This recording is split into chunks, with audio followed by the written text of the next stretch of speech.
જય સ્વામિનારાયણ વિદ્યાર્થી મિત્રો, આપણે ધોરણ 10ની અંદર વિષય સામાજિક વિજ્ઞાનની અંદર પાઠ નંબર 9ની અંદર જોઈએ છીએ. તો પ્રથમ લેક્ચરની અંદર આપણે જોઈએ તો વન અને વન્ય જીવન સંસાધન એવું પાઠનું નામ છે. તો કે વન એટલે જંગલ સંપત્તિ તરીકે ઓળખવામાં આવે, પછી વન્ય જીવન એટલે જંગલોની અંદર વસવાટ કરતા જે કંઈ વન્ય જીવો છે, પ્રાણીઓ છે, એના વિશેનું આપણે જોઈએ તો ચિત્રની અંદર નીચે આપણે જોઈ શકીએ છીએ જે વન્ય જીવન તરીકે ઓળખવામાં જે જુદા જુદા પ્રાણીઓ છે, પક્ષીઓ છે વગેરે. તો વન અને વન્ય જીવ સંસાધન. તો પાઠની અંદર મુખ્ય ટોપિકની અંદર આપણે આગળ જતાં જોઈએ તો કે પાઠની અંદર મુખ્ય ટોપિકની અંદર જંગલોનું વર્ગીકરણ એવો શબ્દ આપેલો છે. તો કે જંગલોનું વર્ગીકરણ એટલે કેવા પ્રકારના જંગલો, ગાઢ જંગલો હોય, આરક્ષિત જંગલો હોય, એવું વર્ગીકરણ જે આપણે પહેલાં જ પ્રશ્નની અંદર જોઈશું. ત્યાર પછીનો ટોપિકની અંદર આ પાઠની અંદર નિર્વનીકરણ એટલે જંગલના વિનાશની અસર, નિર્વનીકરણ એટલે જંગલોનો વિનાશ તરીકે ઓળખવામાં આવે. ત્યાર પછી નિર્વનીકરણની જે કંઈ જુદી જુદી અસરો એટલે જંગલો ન હોય તો જંગલોનો વિનાશ થવાને કારણે કઈ પરિસ્થિતિ ઉદ્ભવે એના વિશેનું. ત્યાર પછીનું આપણે જોઈએ તો વન સંરક્ષણ અંગેના ઉપાયો એટલે જંગલોનું સંવર્ધન થાય અથવા તો વૃક્ષોની માવજત થાય, જાળવણી થાય એ માટેના ઉપાયો. પછી વૈવિધ્યસભર વન્યજીવ એટલે ભારત દેશની અંદર જુદા જુદા વન્ય પ્રાણીઓ, હાથી, ગેંડા, સિંહ, વાઘ વગેરે એને વૈવિધ્યસભર વન્યજીવ તરીકે ઓળખવા. લુપ્ત થતું વન્યજીવન એટલે ભારત દેશની અંદર જુદા જુદા ઘણા બધા પ્રાણીઓ છે લુપ્ત થવાને આરે જોવા મળે છે. લુપ્ત એટલે નાશ. પછી વન્યજીવોના વિનાશ માટેના કારણો એટલે જંગલોની અંદર ઘણા વન્યજીવો છે વિનાશ થઈ રહ્યો છે એ માટેના મુખ્ય કયા કયા કારણો છે એના વિશેનો જવાબ છે. પછી વન્યજીવ સંરક્ષણ માટેના ઉપાયો એટલે આ વન્યજીવો વિનાશ થઈ રહેલો છે, વિનાશ અટકાવવા માટેના જે કંઈ ઉપાયો. પછી છેલ્લા ટોપિકની અંદર વન્યજીવ સંરક્ષણની વિવિધ યોજનાઓ જેને આપણે પ્રોજેક્ટ ટાઈગરને એવા શબ્દની અંદર આપણે જોઈશું. ત્યાર પછી પાઠની અંદર આપણે પહેલા પ્રશ્નની અંદર જઈએ જે વાર્ષિક પરીક્ષાની અંદર અતિ મહત્ત્વના પ્રશ્નની અંદર પૂછાઈ શકે એવો જવાબ છે. તો કે જંગલોના પ્રકાર વિશે ટૂંકમાં માહિતી આપો. ફરીવાર પાછું વાર્ષિક પરીક્ષાની અંદર વિદ્યાર્થી મિત્રો, વાર્ષિક પરીક્ષાની અંદર 2 ગુણનો જવાબ 3 ગુણમાં હોઈ શકે, 3 ગુણનો જવાબ 2 ગુણમાં હોઈ શકે. એટલે આ 2 અને 3 ગુણના પ્રશ્નના જવાબની અંદર આપણે જોઈએ જે બોર્ડની પરીક્ષાની અંદર પૂછાઈ ગયેલો જવાબ છે. તો વહીવટી હેતુસર જંગલોના પ્રકારો મુખ્ય 3 આવે. તો જંગલોના પ્રકાર વહીવટી હેતુસર, પછી માલિકીને આધારે. તો પહેલું અંદર જોઈએ વહીવટી હેતુસર જંગલોના પ્રકારો 3 જોવા મળે. તો વહીવટી હેતુસર જંગલોના પ્રકાર કેટલા જોવા મળે? તો કે 3. 1 તો કે અનામત જંગલો જેને આરક્ષિત જંગલ તરીકે ઓળખાય. 2 તો કે સંરક્ષિત જંગલ. 3 એટલે અવર્ગીકૃત જંગલો જેનું વર્ણન થઈ શકતું ન હોય જેને અવર્ગીકૃત જંગલ તરીકે ઓળખવામાં આવશે. તો કે વહીવટી હેતુસર હવે 2 ગુણના જવાબની અંદર એમ પૂછાય કે વહીવટી હેતુસર જંગલોના પ્રકારો વિશે માહિતી આપો એવો પ્રશ્નનો જવાબ પૂછાય. તો વહીવટી હેતુસર જંગલોના પ્રકારો કેટલા? તો કે પહેલા મુદ્દાની અંદર 3 પ્રકારો જોવા મળે. 1 તો કે અનામત જંગલો, 2 આરક્ષિત જંગલો, 3 અવર્ગીકૃત જંગલો. પહેલો મુદ્દો તો બધા વિદ્યાર્થીઓને યાદ રહી ગયો. હવે આપણે જવાબ વ્યાખ્યાની અંદર જોઈએ તો દરેકની 3 મુદ્દા અથવા તો 2 મુદ્દા લખશું તો પણ ચાલશે. તો કે અનામત જંગલો જેને આપણે એક પહેલો પ્રકાર આવ્યો તો અનામત જંગલો. તો કે અનામત તેમાં વૃક્ષોને કાપવાની કે લાકડા વીણવાની કે ખેતી કરવા કે પશુ ચરાવવાની પરવાનગી આપવામાં આવતી નથી જેને કેવા જંગલો કહેવાય? અનામત જંગલો અથવા તો જેનું વિભાજન કરવામાં આવતું નથી એટલે અનામત જંગલો અથવા તો આરક્ષિત જંગલ તરીકે ઓળખવામાં. ફરીવાર પછી વ્યાખ્યા, જે જંગલોમાં વૃક્ષો કાપવાની, લાકડા વીણવાની, ખેતી કરવા કે પશુ ચરવાની છૂટ એટલે પરવાનગી આપવામાં આવતી નથી તેને આરક્ષિત જંગલ અથવા તો અનામત જંગલ તરીકે ઓળખવામાં આવે છે. એ વ્યાખ્યાનો અર્થ થયો. ત્યાર પછી આપણે બીજી વ્યાખ્યા જોઈએ જેને સંરક્ષિત જંગલ તરીકે ઓળખવામાં આવે. માનો કે અનામત જંગલો એટલે વૃક્ષો કાપવાની એટલે આપણે સાપુતારા વિસ્તારની અંદર ઘણા વૃક્ષો છે તો વૃક્ષોને કાપી શકતા નથી. પછી લાકડા વીણવાની, એમાં સુકેલ લાકડા છે અથવા તો વૃક્ષોની અંદર લાકડા કાપવાની કે ખેતી કરવાની કે પશુ ચરાવવાની કોઈ પ્રકારે છૂટ આપવામાં આવતી નથી. બીજો પ્રકાર જોઈએ તો સંરક્ષિત જંગલો. એટલે જે જંગલોની અંદર વૃક્ષોને નુકસાન પહોંચાડ્યા સિવાય લાકડા વીણવાની, ખેતી કરવાની કે પશુ ચરાવવાની સ્થાનિક લોકોને છૂટ આપવામાં આવે છે તેને આપણે સંરક્ષિત જંગલો તરીકે ઓળખવામાં આવે છે. આરક્ષિત એટલે આરક્ષણ પૂરું પાડવામાં આવ્યું જેને અનામત તરીકે ઓળખાય. પછી સંરક્ષિત એટલે થોડું રક્ષણ હોય. જે જંગલોની અંદર વૃક્ષોને કે જંગલને નુકસાન પહોંચાડ્યા વિના સિવાય લાકડા વીણવાની એટલે વૃક્ષોના લાકડા જે કંઈ સુકાઈ ગયેલા છે એ નાના બળતણ માટેના ઉપયોગી બનતા હોય એવા લાકડા વીણવાની, ખેતી કરવાની અને પશુ ચરાવવાની સ્થાનિક લોકોને, આપણે સાપુતારા વિસ્તારની અંદર ઘણા વિસ્તારની અંદર લોકો પશુઓ ચરાવતા હોય એવા પ્રકારનો અર્થ થયો. આ જંગલોની અંદર દેખભાળ સરકારી તંત્ર દ્વારા થયેલી જોવા મળે છે. ઉપરનું જે કંઈ વાક્ય આવ્યું અનામત જંગલો, તો કે આ જંગલો સરકારી તંત્રના સીધા નિયંત્રણ હેઠળ હોય. અહીંયા છે આ જંગલોની દેખભાળ સરકારી તંત્ર દ્વારા ઓલું સીધા એટલે જ્યાં ફોર્સ ખાતું રાખેલું હોય, જ્યાં એના માણસો રાખેલા હોય એવા પ્રકારની વ્યવસ્થા દ્વારા જોવા મળે છે. ત્યાર પછી આપણે ત્રીજો પ્રકાર જોઈએ તો અવર્ગીકૃત જંગલો, જેનું વિભાજન ન થતું હોય તેને કેવા જંગલો બોલશે? અવર્ગીકૃત જંગલ તરીકે ઓળખવામાં આવે. તો આ પ્રકારના જંગલો દુર્ગમ પહાડી વિસ્તારની અંદર હોવાથી તેનું વર્ગીકરણ હજી સુધી થઈ શકતું નથી, જેને અવર્ગીકૃત જંગલ તરીકે ઓળખવામાં આવે. ફરીવાર પાછું જોઈએ, જે ભારત દેશની અંદર દુર્ગમ પહાડી પ્રદેશોની અંદર ગાઢ જંગલો આવેલા છે જેનું વર્ગીકરણ થઈ શકતું નથી, જેને કેવા જંગલો બોલે છે? અવર્ગીકૃત જંગલ તરીકે ઓળખાય. બીજા મુદ્દાની અંદર જોઈએ તો આ પ્રકારના જંગલોની અંદર જે કંઈ વૃક્ષોને કાપવા, ખેતી કરવા કે પશુ ચરાવવા કોઈ પ્રતિબંધ હોતો નથી, એટલે વૃક્ષોય કાપી શકાય. હવે ગાઢ જંગલ છે, દુર્ગમ છે, કોઈ જઈ શકતું નથી એટલે મનુષ્ય પણ લાકડા વીણવા જઈ શકતા નથી, ખેતી કરવા કે પશુ ચરાવવા પર કોઈ પ્રતિબંધ હોતો નથી. હવે 2 ગુણના જવાબની અંદર થયું વહીવટી હેતુસર જંગલોના પ્રકાર. 2 ગુણના જવાબની અંદર આપણે જોઈએ તો વહીવટી હેતુસર જંગલોના પ્રકારો કેટલા? તો કે 3. અનામત જંગલો, પછી સંરક્ષિત જંગલો અને અવર્ગીકૃત. હવે અનામત જંગલોની અંદર જે જંગલોમાં વૃક્ષો કાપવા કે લાકડા વીણવા કે પશુ ચરાવવા પર પ્રતિબંધ હોય છે જેને અનામત જંગલ તરીકે ઓળખવામાં. બીજું આવ્યું તો કે સંરક્ષિત જંગલો, જે જંગલોની અંદર વૃક્ષોને જંગલને નુકસાન પહોંચાડ્યા સિવાય લાકડા વીણવાની કે ખેતી કરવાની કે પશુ ચરાવવાની સ્થાનિક લોકોને આંશિક છૂટ આપવામાં આવે છે, જેને સંરક્ષિત જંગલ તરીકે ઓળખાય. ત્રીજું નામ આવ્યું તો કે અવર્ગીકૃત જંગલો, તો કે જે પ્રકારના જંગલો દુર્ગમ કે પહાડી વિસ્તારમાં રહેલા હોય જેનું વર્ગીકરણ આજ દિન સુધી થઈ શકતું નથી તેને કેવા જંગલો બોલે? અવર્ગીકૃત જંગલો તરીકે ઓળખવામાં, જેમાં ખેતી કરવા કે પશુ ચરાવવા પર કોઈ પ્રકારની પ્રતિબંધ જોવા મળતો નથી. તો અવર્ગીકૃત જંગલોની અંદર આપણે જોયું. ત્યાર પછીની અંદર ભારત દેશની અંદર માલિકીપણાને આધારે જે કંઈ વ્યવસ્થાપનને દ્રષ્ટિએ જંગલોના પ્રકાર. હવે પાછો ટોપિક 2 ગુણના અલગ જવાબની અંદર પૂછાય માલિકીને આધારે. તો રાજ્ય માલિકીના જંગલો અથવા તો રાજ્ય હસ્તકના જંગલો. આ રાજ્ય માલિકીના જંગલો પર કેન્દ્ર અને રાજ્ય સરકારનું સીધું નિયંત્રણ હોય. દેશમાં મોટાભાગના જંગલો આ પ્રકારના જોવા મળે છે.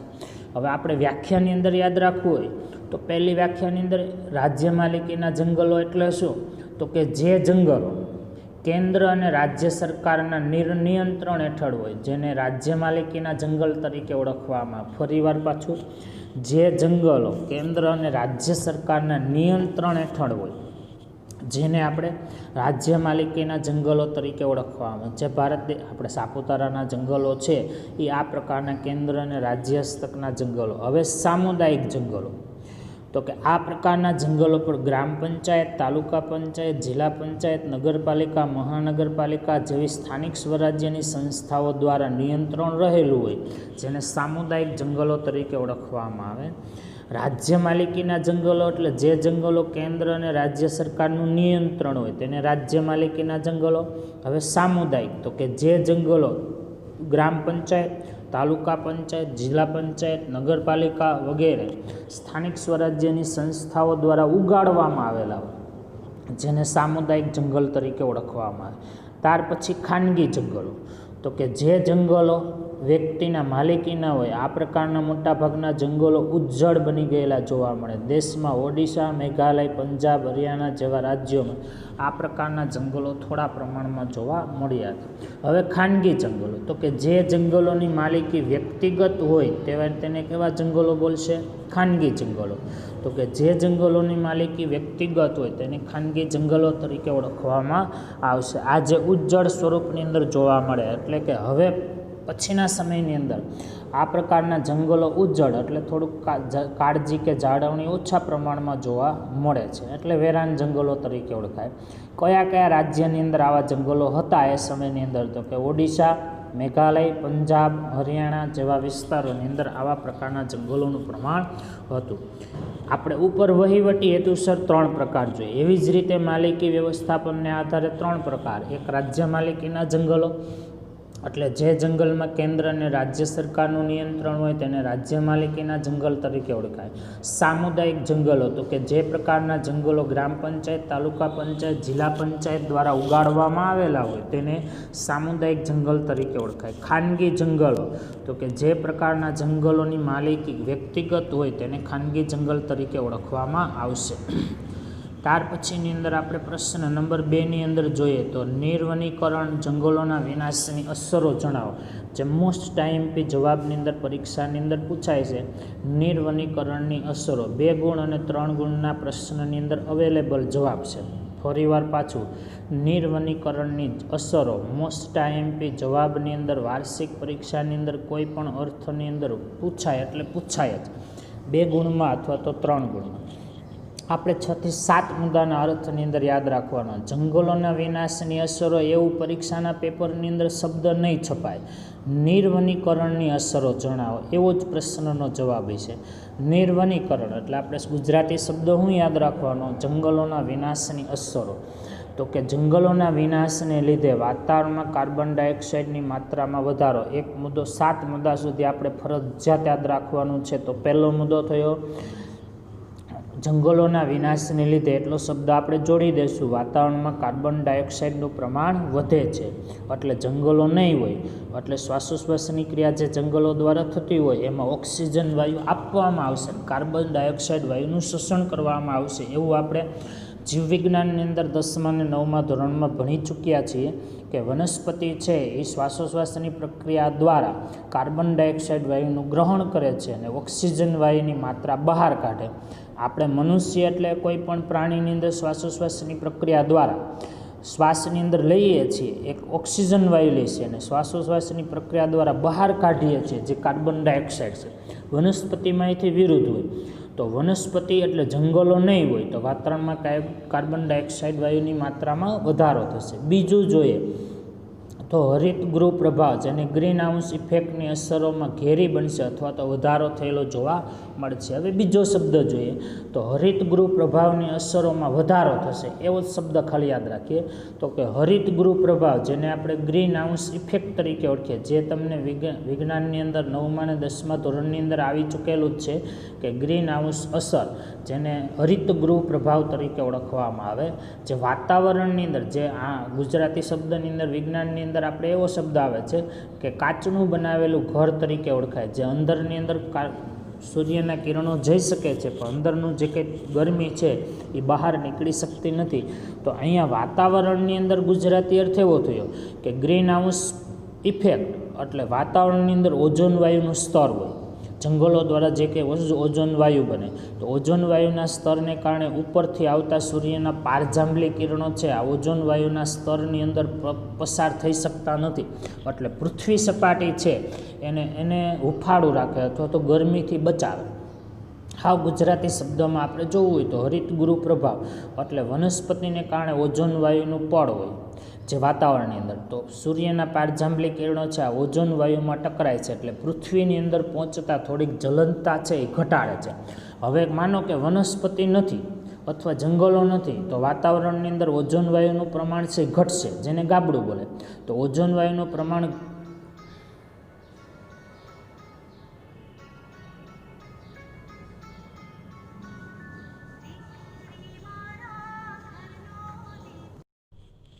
હા પછી ફોન કરો, વિડીયો ઉતારું છું. પેપર ચેક કરીને જરાક મને દઈ દેજો. હા મોકલું છે. હા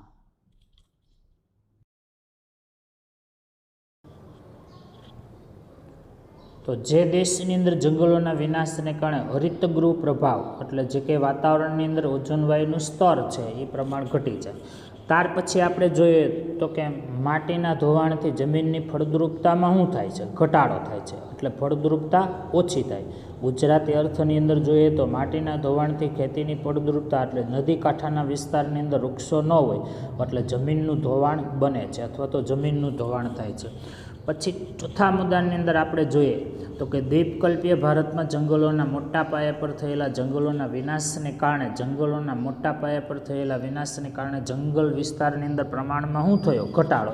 એનું એ જ વાક્ય છે, પણ જરાક વિગતવાર આપ્યું તો કે દ્વીપકલ્પીય ઉચ્ચ પ્રદેશની અંદર ભારતના જંગલોના મોટા પાયા પર થયેલા જંગલોના વિનાશને કારણે એનો જ શબ્દ છે પાછો. અહીંયા જંગલોના વિનાશને કારણે જંગલ વિસ્તારની અંદર પ્રમાણ ઘટશે એટલે વાતાવરણની અંદર જે કંઈ પહાડી પ્રદેશની અંદર વૃક્ષો ઓછા એટલે વાતાવરણની અંદર ઓઝોન વાયુનું પ્રમાણ મોટે ભાગે આ ઓઝોન સ્તર એ જંગલ વિસ્તાર કે પહાડી પ્રદેશમાંથી જે કે આવતું હોય તો પ્રમાણ ઘટે એટલે જંગલ વિસ્તાર ઘટ્યો. પાંચમા મુદ્દાની અંદર આપણે જોઈએ તો વૈશ્વિક તાપમાનમાં વધારો થાય. ગુજરાતી અર્થની અંદર આપણે જોઈએ તો વૈશ્વિક તાપમાન એટલે સરેરાશ તાપમાનની અંદર વધારો થયો. ઉનાળાની અંદર પુષ્કળ ગરમી પડે છે અને વૈશ્વિક તાપમાન તરીકે ઓળખાય. ત્યાર પછીનું આપણે જોઈએ જંગલોના વિનાશની અસરોની અંદર છઠ્ઠી અસરની અંદર વરસાદનું પ્રમાણ ઘટે છે, કારણ કે જંગલો નહીં હોય એટલે સરેરાશ વરસાદનું પ્રમાણ ઘટેલું જોવા મળે છે. પહેલું આપણે જે કંઈ 6 સુધીનું પહેલાં સરળ રીતે યાદ રાખીએ તો કે વાતાવરણમાં કાર્બન ડાયોક્સાઇડ વાયુનું પ્રમાણ વધે છે, હરિતગૃહ પ્રભાવની અસરમાં વધારો થાય, જંગલોના વિનાશને કારણે જમીન ધોવાણનું પ્રમાણ વધે છે. પછી ચોથા મુદ્દાની અંદર જોઈએ તો દ્વીપકલ્પીય વિસ્તારની અંદર જંગલોનું પ્રમાણ ઘટતા અનેક અસરો ઉદ્ભવી છે. પાંચમા મુદ્દાની અંદર આપણે જોઈએ તો વૈશ્વિક તાપમાનમાં વધારો થાય. છઠ્ઠા મુદ્દાની અંદર આપણે જોઈએ તો જંગલોના વિનાશને કારણે વરસાદનું પ્રમાણ ઘટે છે. હવે વરસાદનું પ્રમાણ ઘટશે એટલે દેશની અંદર દુષ્કાળની પરિસ્થિતિમાં શું થાય? વધારો. તો કે છઠ્ઠા મુદ્દાની અંદર એવું હોય વરસાદનું પ્રમાણ ઘટે છે. સાતમા મુદ્દાની અંદર આપણે જોઈએ તો જંગલોના વિનાશને કારણે દુષ્કાળના પ્રમાણમાં વધારો થાય છે. આઠમા મુદ્દાની અંદર આપણે જોઈએ તો જંગલોના વિનાશને કારણે અન્ય વન્ય જીવો છે નિરાશ્રિત બને. નિરાશ્રિત એટલે આશ્રય વગરના, જેને આપણે નિરાશ્રિત તરીકે ઓળખવામાં. ત્યાર પછી જંગલોના વિનાશને કારણે વન્યજીવો ખોરાક અને પાણીની શોધમાં માનવ વસવાટના વિસ્તારોમાં આવી ચડે છે. એટલે ગુજરાતી અર્થની અંદર એટલું બધું ન યાદ રાખો. જંગલોના વિનાશને કારણે પ્રાણીઓ માનવ વસવાટ તરફ આવેલા જોવા મળે છે. એટલે આપણે રહેઠાણ વિસ્તારની અંદર પશુપાલકો છે એના પશુઓને નુકસાન પહોંચાડે છે. શોર્ટકટ યાદ રાખવું એ પાછું 9મા મુદ્દાની અંદર તો જંગલોના વિનાશને કારણે વન્યજીવો ખોરાક માટે ગ્રામ્ય વિસ્તારમાં આવતા માનવ વસવાટને નુકસાન પહોંચાડે છે. ત્યાર પછીનો 10મા મુદ્દાની અંદર જોઈએ તો માંસાહારી વન્યજીવો દ્વારા જંગલ નજીકના ક્ષેત્રોમાં પશુપાલકોના અથવા પાલતુ પશુઓના મારણના બનાવો બનેલા જોવા મળતા હતા. આ બે મુદ્દાની અંદર વિગતવાર ન યાદ રાખવું હોય તો સીધું વન્યજીવોને ખોરાક ન મળતા, જંગલોના વિનાશને કારણે વન્યજીવોને ખોરાક ન મળતા માનવ વસવાટ તરફ આવે છે. એનો જ પાછો બીજો મુદ્દો થયો તો જંગલોના વિનાશને કારણે માંસાહારી વન્યજીવો જંગલોની નજીક પશુપાલકોના પાલતુ પશુઓના મારણ કરેલા જોવા મળે છે.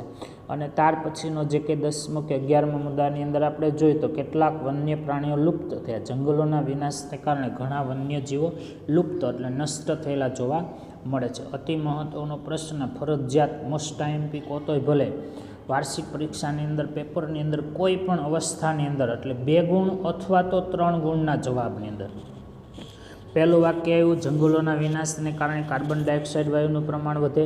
બીજો મુદ્દો આવ્યો હરિતગૃહ પ્રભાવની અસરમાં વધારો થાય. ત્રીજું જંગલોના વિનાશને કારણે જમીન ધોવાણનું પ્રમાણ વધે. ચોથું દ્વીપકલ્પીય ઉચ્ચ પ્રદેશમાં જંગલોનું પ્રમાણ ઘટતા વાતાવરણની અંદર વિપરીત અસરો જોવા મળે છે. પાંચમા મુદ્દાની અંદર જંગલોના વિનાશને કારણે વૈશ્વિક તાપમાં વધારો થાય.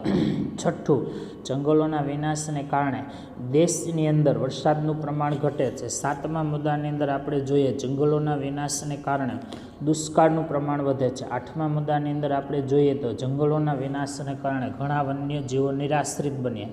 આપણે 8 મુદ્દા સુધી બોર્ડની પરીક્ષાની અંદર ફરજિયાત છપાવવું જોઈએ. હવે 9મા મુદ્દાની અંદર જોઈએ તો જંગલોના વિનાશને કારણે વન્યજીવો ખોરાક પાણીની શોધની અંદર માનવ વસવાટ માટે આવે. 10મા મુદ્દાની અંદર આપણે જોઈએ તો માંસાહારી વન્યજીવો જંગલની નજીકના વિસ્તારોની અંદર પાલતુ પશુઓને નુકસાન પહોંચાડે. અને 11મા મુદ્દાની અંદર આપણે જોઈએ તો કે જંગલોના વિનાશને કારણે ઘણા વન્યજીવો લુપ્ત થયેલા જોવા મળે છે. અહીંયા સુધીનો જે કે પ્રશ્નનો જવાબ થયો. અસ્તુ. જય સ્વામિનારાયણ.